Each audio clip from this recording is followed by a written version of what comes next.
제가 한 2주 전쯤이었나? 오랜만에 지원사업 PT를 정말 설레는 마음으로 준비를 했는데 이제 발표하면서 좀 울컥하기도 하고요.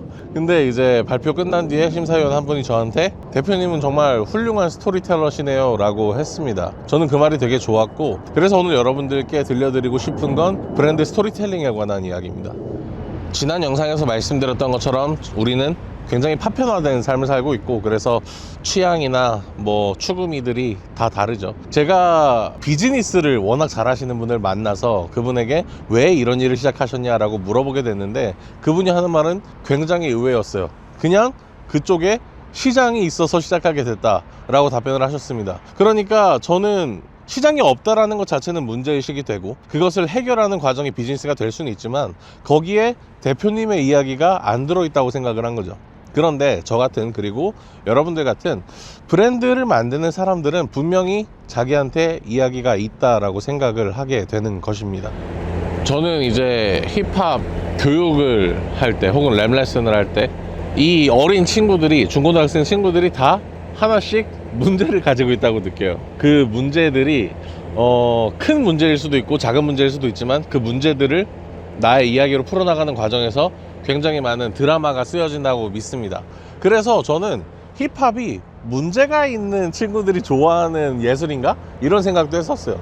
그런데 결국은 그게 아니라 우리 모두는 어떤 문제가 있다. 그리고 그 문제는 어떤 이야기를 가지고 있다. 대신에 다만 우리 힙합하는 사람들은 가사를 직접 쓰기 때문에 그 문제가 조금 더 잘 드러날 뿐이다. 그러니까 우리 모두는 이야기를 가지고 있다라는 전제로부터 시작을 합니다.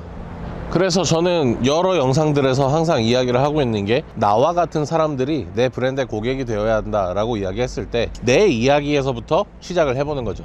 그래서 내 이야기에서 내가 겪은 문제, 내가 문제를 겪고 있을 때 나는 어떻게 행동했을까를 생각을 해보는 겁니다. 저는 더 성장하기를 원했고, 지역에서 문화가 활성화되기를 원했고, 제가 생존하기를 원했고, 그래서 서울에 있는 다양한 커뮤니티에 들어가 보기도 했고, 지원 사업을 컨택해 보기도 했고, 많은 멘토링을 경험하기도 했고, 그리고 새벽 시간에는 유튜브나 어떤 강의들을 찾아서 자기 개발을 하기도 했죠. 그래서 저는 유튜브를 11시 이후에 올리는 거죠. 저 같은 사람들이 봤으면 좋겠으니까. 그래서 이런 의미에서 나의 행동 패턴을 분석하면은 고객들이 내 제품 혹은 내 서비스를 언제 어떻게 구매할 것인가에 대한 힌트도 될 수 있는 거죠.